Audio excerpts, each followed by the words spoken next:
And good morning, good afternoon, good evening, wherever you are in the world. Welcome to FPL. Don't panic. What did I say in my last video? Let's take a little step back from FPL for a few weeks, he said. I'm going to do a set and forget side, he said. I'm a busy man, he said. I have other things to be doing, he said. Good luck with that. Yeah, in all seriousness, have had to take a little step back, but I do actually have about 30 minutes. Things have been happening. Thoughts have, despite my best efforts, been going through my head. I'm going to do a quick, I think almost but not quite a lock-in for the game week. Some of those, as I'm processing some of those thoughts, and we'll do our Brennon Cup now. And this may well be famous last words from me, obviously. Last video before we hit deadline, and fingers crossed this side will put a smile on my face. I do have concerns, as I think we all have.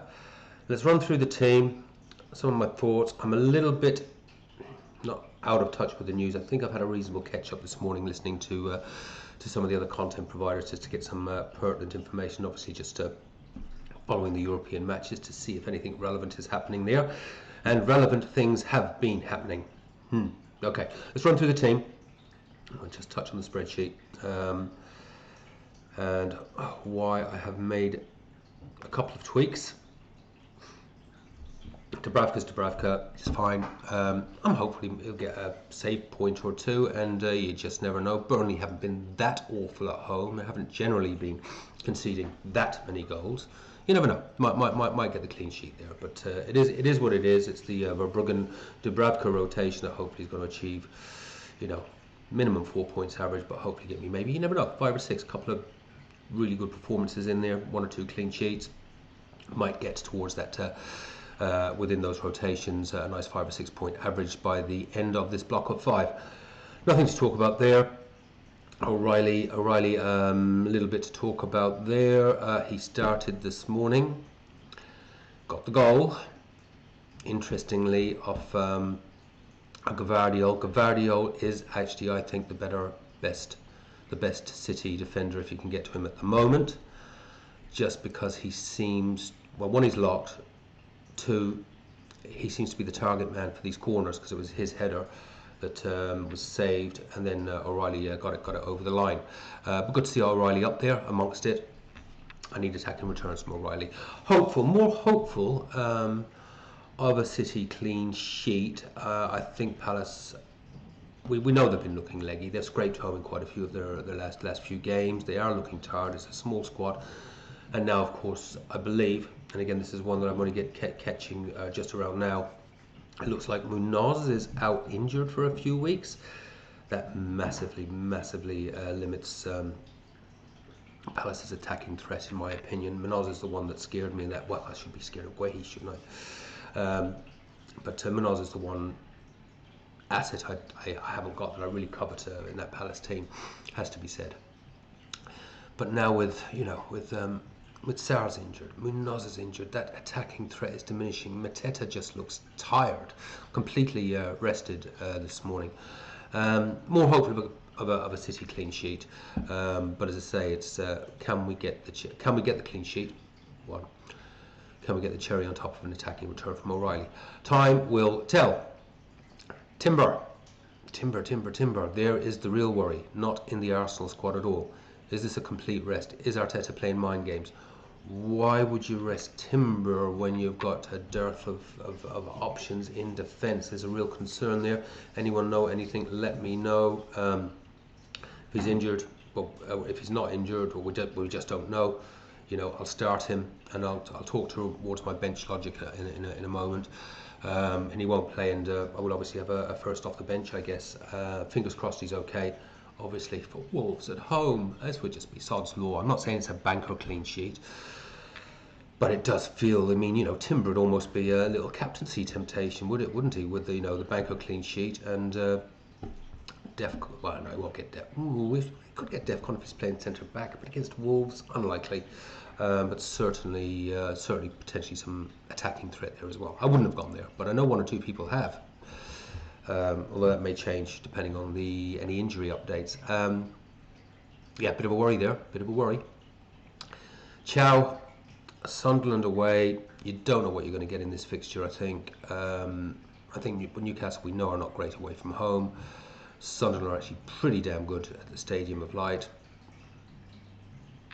This one's just going to be what it's going to be. Maybe some DEFCON, and you never know, might scrape a clean sheet out of it. And there is obviously a little bit of attacking threat there from Chow as well. I have brought in a whiffer. Now, why have I brought in whiffer? Here is my logic. So I probably will talk a little bit to the bench here. I have benched Lacroix because I do think City are going to score, and I think City could score more than two. Frankly, especially now Munal's out. City getting back to not what they did last year, where they never hit that form that they hit in December, and they just churned out result after result after result up to May, and then the Premier League. They seem to be getting into a bit of a mindset. Their form is good. Ropey on the defensive side, yes, but I can see this just been a couple of points for Lacroix here. And the interesting thing with Whiffer is he's got an average of 4.2, 3, 4, 4, 8, 2. There's a 10, he actually had 10 points. He started, I think, 10 or 11. He hasn't started at the beginning of the season. I don't think he was 100% locked, but he's looking 100% locked now. He's picking up DEFCON every match pretty much. I think he's picked it up in 9 out of the last 10. He's got 4 or 5 assists for the season. There's a good chance that he's going to get 3, maybe 4. And against that Liverpool defence, maybe there's a decent chance. Maybe there is a half chance that he could ping one in behind Virgil van Dijk, and Welbeck gets on the end of it or something. Stranger things have happened, and we know that Liverpool defence is not keeping clean sheets and gets nervous because they haven't been keeping clean sheets. You can feel it. You can feel the edginess there with Konate in particular. So I'm just going to take this little punt on Whiffer. He was supposed to be just bench fodder and cover until I got to 18, but knowing that you could get that 3 or 4 pointer out of him, I think it's actually worth a punt this week, because I do actually think he could easily outscore Lacroix, who I do think Palace are going to concede a couple in this one. I just really do. Could be proven wrong. But City's attack is starting to tick, and Palace have been lucky not to concede 2 or 3 in their last 3 or 4 games. I have seen the post rattle so many times, and Lacroix has been doing well for me. 6, 11, 3, 8, 2. But in those last 3 that I was watching them, how Palace didn't concede, 2, 3, 4 goals sometimes. Not sure. So I'm going to go with Whiffer. I just think there's the safer 3 points there, potentially 4 if they can keep it down below 2. But you never know. There is more upside there, I think, in this game. We'll see. Palmer is Palmer. It is my big punt. It's my big differential. Could go horribly wrong. Could go absolutely amazingly right. Everton at home. Everton are better. There's absolutely no question. Everton are coming into a bit of a turn of form. I think this is an absolute must-win game. An absolute must-win game for Chelsea. I really do. So what Chelsea are we going to get? What Palmer are we going to get? He had 60 minutes in the last game. Hasn't played Europe. So I can see him getting 70 for this one as they ease him back in. Penalties, the creation, it's one of those. It could be 2 and it could be 15. It's Cole Palmer. But if he does come in, it's a big one. It's a big one. We'll see. Saka was given a little bit of a rest this morning. It's Wolves at home. Here is my big question. Do I put the captain's armband on Saka? This goes against some of the things I've been saying, but the more I've looked back on that United Wolves match, and they are one of the worst teams, if not the worst promoted teams in recent memory. Wolves, they are really bad, and it is just that sort of game where we could see the Saka haul. We don't get them often, but when they come big. Penalties, I can see Wolves conceding 1 or 2 penalties in this game. Assists and obviously the goal threat. They just look so poor, Wolves, and it just seems almost stupid not to captain Saka for this one. He's been reasonably consistent on his points. I said, you know, he'll average that 6 or 7. That's where he's at now. But we have the potential here for a haul, which means going against Foden with his 9.8 average, but Crystal Palace away. I could see Foden having another 10-point pluser here. You know, I still am tempted by the perma captain Foden, the man in form. The man is just hauling week after week now. And then of course Haaland, who has only returned in 1 in 5. I think Palace will double up on him. This would create space for Foden, but it is a week because it does look as though there is going to be, this is probably going to be the biggest spread of captaincy I think we've seen for some time, and it does look like Saka is probably going to be more highly captained than Haaland.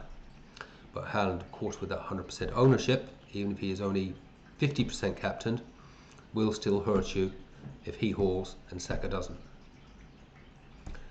But it does feel like the week to bet against him. So currently I'm on Saka. That may change. That may change. That may change. Bruno's on his roll. He's got that 18 points. As I often said, when Bruno pops, he pops, and he'll pop week after week after week. Bournemouth home. Bournemouth are conceding. Yeah, could be another big one for Bruno. Certainly hope so. Thiago, great fixtures. I'm going to come back and talk about Thiago in a second. Great fixtures. You know, he's had a couple of blanks in a row, but the fixtures are in there now for him to get a little roll going, and he has looked good, even the last 2, even though the goals have not come. And then we've got Haaland, and I think I'm going to go against him. I think I'm going to go with Saka. Let me know what you think in the comments on that one. But it could be the me dropping out of the top 1 million, which I really don't want to do if that goes badly wrong. Of course, if it goes very right, could be starting to push me up those ranks. So that leaves us with Verbruggen on the bench, so Liverpool away. You know, I do think Liverpool are going to score. Lacroix, spoken about that. There is a temptation for me to actually put Mukiele in instead of Whiffer. My logic around that is Newcastle are not great away from home. Sunderland are decent at the Stadium of Light. And Newcastle may be a little bit tired after Europe. A bit of a tough match. I think it finished 1-1 this morning.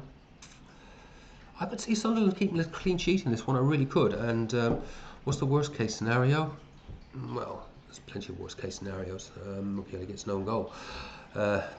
Seen that, haven't we?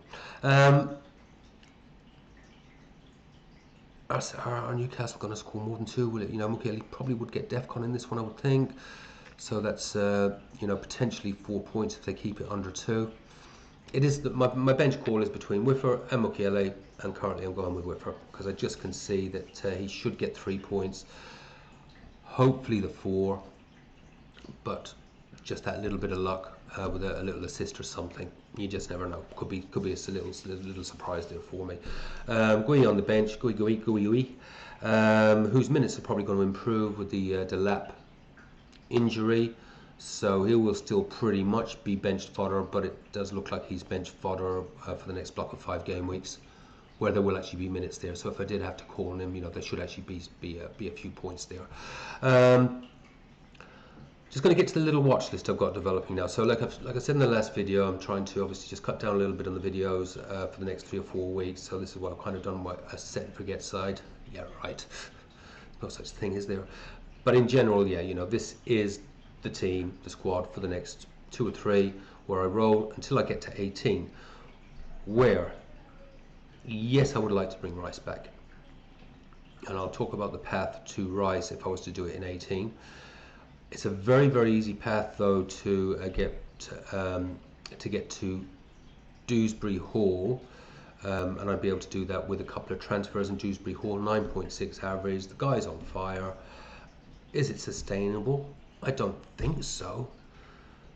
But once he's got Chelsea and Arsenal out of the way, Burnley, Forest, Brentford, and these fixtures actually go on. I've only got the next 5 there, 16, 17, 18. I think he's got like Burnley, I think Everton got Burnley in 16. It's a really, really nice fun run of fixtures for an Everton team that definitely seem to have turned a corner. If anyone is actually using some transfers and wanted a spot like that, I'd be looking at Wilson if you wanted to do something for 16, 17, then a move to Dewsbury Hall, 18, 19, 20 onwards. That's actually a really nice little play there, which I haven't thought about. I thought, oh, could I have done that somehow? But I've gone this path now. But Wilson does look bloody good, doesn't he? And he's got a couple of nice fixtures. So anyone that's looking and thinking of who do you have your 5th midfielder spot for, I would be going Wilson for the next 2, then a move to Dewsbury Hall, 18, 19, 20. Now, so very, very easy for me to get to Dewsbury Hall in 18, and I'd probably look at, I could potentially do it with the Tarkowski. I'd like to bring Tarkowski in. He's been going great. I did predict at the very beginning of the season that Tarkowski would be the leading point scorer by the end of this season. And the way he started off the season was just unspectacularly, but he was going very, very nicely for me. But then Everton fell a bit off the cliff, so I moved him out. He's back in form, banging a 7-point average in his last 5. And again, I think get that Chelsea and that Arsenal match out of the way. I see some nice points, really, really consistent points for him, 18, 19, 20 and beyond. Similarly, Keane, and for Keane you could read O'Brien there as well, but I think they're the same, little bit of a price difference. But they create easy ways for me to get back to Dewsbury Hall, but not so easy. I would have to take a hit to get to Rice. That would be my preference. Interestingly, Rice is only on a 4.2 average. And that sort of has been ranging between 4.2 up to 5.5. It's just the consistency, and he does have attacking returns in his locker, of course he does, but it's that consistency that's brought him to be the 2nd highest point scorer in FPL. So, and I think that's just going to continue. He's going to be right up there come the end of the season, whereas I could see someone like a Dewsbury Hall or Wilson or something like that, dropping off these averages. You've got to catch them up when they're humming. Whereas Rice is just going to tick along, 5 points a match, just really consistent. Now, what do I want to say? So, at the moment, I've sort of moved into sort of this 4-4-2 sort of formation. But something like 7 or 8 game weeks ago, I did a video, and it just actually popped up when I was this morning when I was looking at a few things. I did a video, and it was called "The Next Template," and in that, I spoke about the next template being 4-5-1 and 5-4-1. I never went there. In fact, I'd say it was about 7 or 8 games weeks ago that things started to go a bit wobbly for me, to be honest with you, as things like the universe and everything was going on. As I look back on it, when things sort of started going, and I never actually went there. And as I was looking at that, looking back on that video and the things that I was saying and the options to go with, why didn't I do that? I would be in such a better position if I had actually followed my own thing. It was actually it's been my most viewed video ever. And then I looked at the data again. 4-5-1 and 5-4-1 is totally the way to go. I mean, Thiago could well fire a little bit in the next few. But if I do want to go Rice, my easiest path, I'll be able to easily do it in 18, is to move Thiago out for the Leeds lad. Leeds lad up front. He scored a few goals. Calvert-Lewin. Very, very, very easy way to go would be do that. Calvert-Lewin, yeah, he's going to play. He'll pick up the odd goal, whatever, if you need him, but he'll mainly be on the bench. And then that would make a much easier path if I did want to go with that 4-5-1, 5-4-1 with just a couple of transfers in 18. I could actually, as I say, bring in the Keane or the O'Brien or Tarkowski. I might be moving out a player that I might want to keep if I did Tarkowski. That's the only thing there. And then there's just ways of doing it. And as I say, moving Thiago out. I had 3 transfers, wouldn't I? Now, Thiago out and go with the Keane. Yeah, got to work it out. But it'll be a much easier path for me in 18 to bring in Declan Rice. Then I've really got that powerhouse midfield with Haaland up front and a really, really solid back 4. and I just moved from that 4-5-1 to 5-4-1, and I think that's ultimately what I'm going to try and aim for.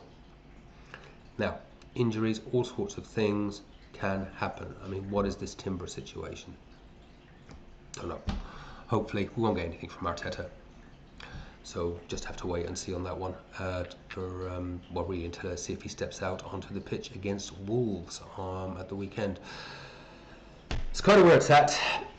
So I think that is going to be the 11 going out now. I really do, unless I get some definitive news around Timber. And we'll have, I think we'll have Mukiele first off the bench. Sort of predicting a 56 excluding captaincy on that lineup. So just gotta hope I get the captaincy right with the Saka, and he comes in with at least 6, 7, 8, but maybe more, and we crack that 70 points for the first time in what feels like a wee while. It'll be what it'll be. Let's do a Bishop Brennon Cup, eh? So as per usual, let's get this out of the way. We'll kick off with the our new number 1, and which is Richard Castle. And lo and behold, folks, look at this. Here's Richard. Richard was the very, very first ever winner of a FPL Don't Panic t-shirt, and here he is seen modelling it for us in, I forget which city in Europe he was in. On the league itself, we have exactly 45 now in the top 1 million in the world.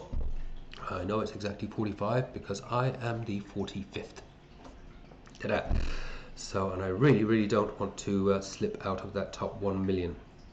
It could happen this weekend. I hope not. Happy enough with the side and my plan going forward. We'll see where it all goes. It's a plan, and let's try and stick to this plan this time, because I certainly didn't in the last 5 or 6 game weeks. But yeah, let's have a wee look here. We'll first of all, let's have a look at our new number 1, which is Richard. Let's see what you did, Richard. 66 points, very, very, very solid. Yep, you had the Bruno. That's so there were some very sad scores in there as it was going into the United Wolves match. And if you had Bruno, and as some of you had the Bruno and Mbumo double up, it was happy days for you. So yeah, well done to a lot of you on that one.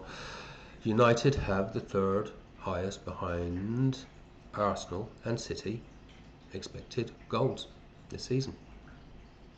I know, I can't believe it either, and I'm a United fan.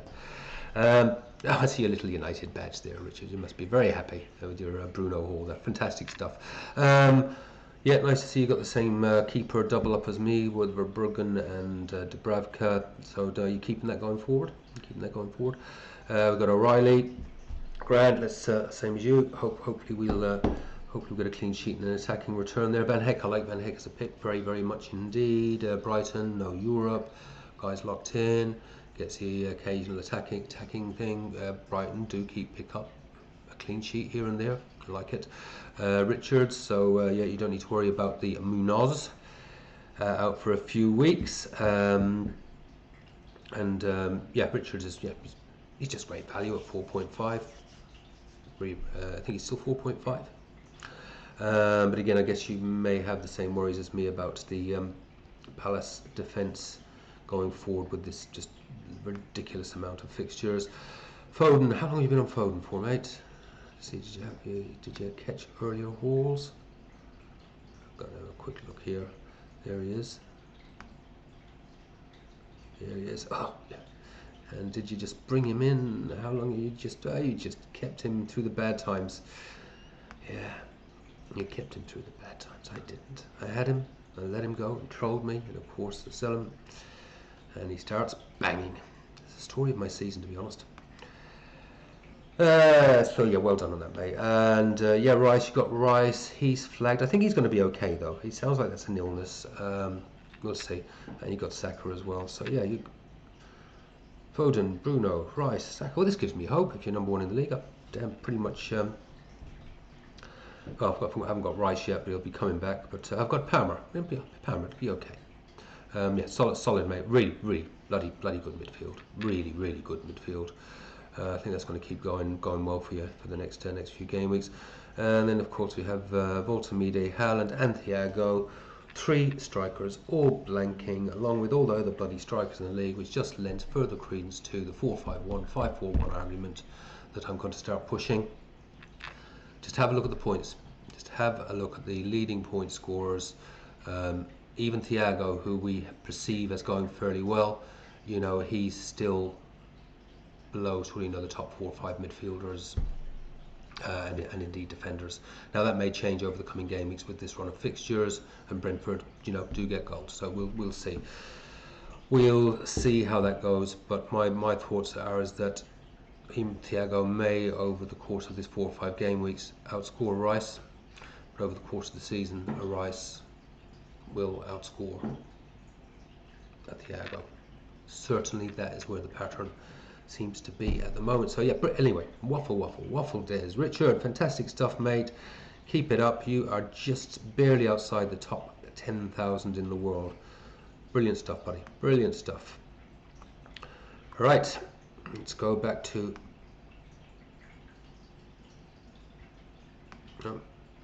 back. Come on.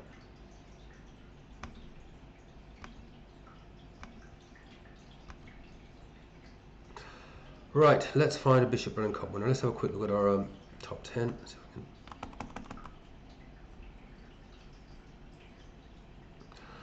What have we got? We've got a few decent scores in there in our top 10. We got there Joseph, nice, solid 72, getting you up to 3rd place. Or joint second. Yeah, it's getting really competitive up there, isn't it? Ken, it's not a bad score this week, mate. You're still... It's the consistency, mate. It is the consistency. John Vindaloo, you have been very, very consistent over the last month or so as well, haven't you? Sam, bit of a drop there for you, buddy, but I know you'll bounce back. There's the big score, 63 there from Mike, 62 from Dean. Anything over 60 is a very, very good score this week, in my opinion. Lee, yeah, a bit of a sad one there, mate, but that's the game week. There is a big variety in scores there, from disasters to great scores. 38, nice 73 there, Sean. Better get down here. 56, 42, 66, 71 there from Danny. Right, I'm going to find a Bishop Brennon Cup winner. I know I have seen you. There you are. There it is. What a bloody good score there. An 80 pointer from Calvin.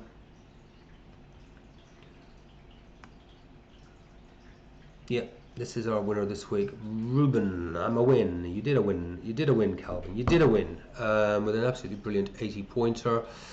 There it is, the old Mbumo Bruno combination, turning things around from another Man United fucking supporter. Glory United. Let's hope we can do the business against Bournemouth, eh? That would be nice, because I've got Bruno in now for Mbumo. So I definitely would love to see the Bruno haul. This is what Bruno does, though. He will tick along, he will frustrate, he will drive you crazy. But he still will tick along, picking up the little points, and then he'll bang. And he will bang for 2 or 3 game weeks in a row, hitting that 10, 12, 14, 15s, the 18s. That's what I hope to see as well this week, from as a United supporter and as having Bruno in the team now. I think the Mbumo Bruno combination for the next game week is absolutely don't. So I wouldn't be, if I had the choice, for what I needed to do, I needed to move Mbumo to Bruno.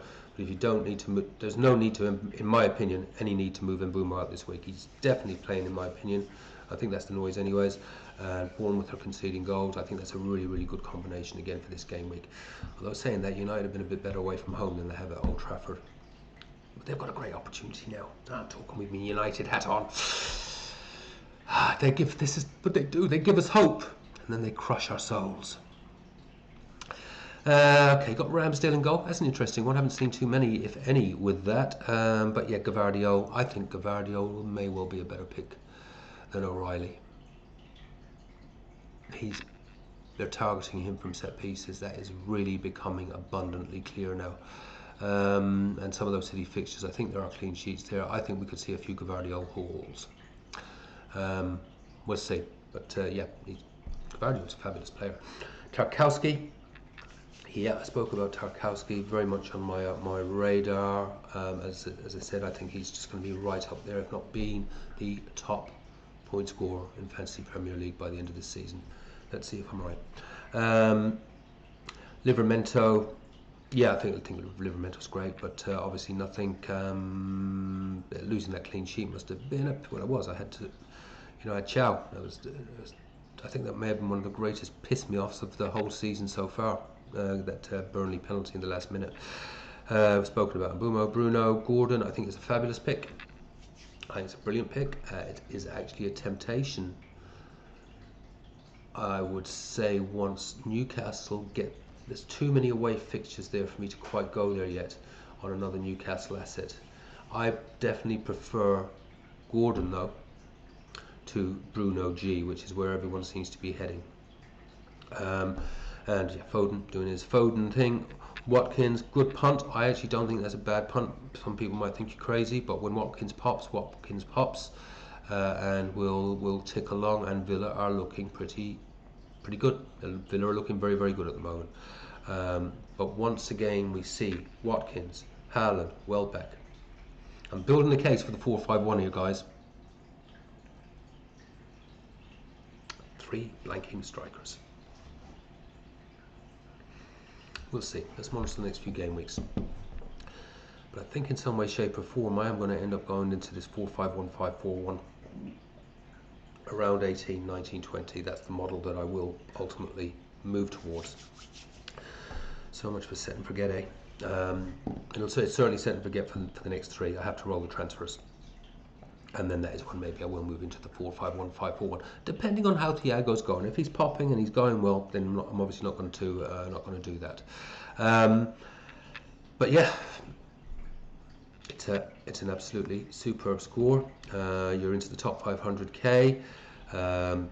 Team looks pretty solid. You've got your 5 transfers now, so I assume you'll be doing a few tweaks here and there.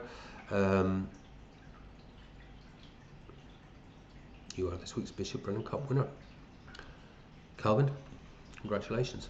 Well done. Good calls. Great team. Yeah, see you push towards that top 100k now. I would love to present you with the trophy, but unfortunately you can't be in New Zealand to receive it. So once again, for the 1,876th week in a row, yay for me. Bishop Brennon Cup winner. Supreme. Take care. Have fun. Play your own game. Don't panic.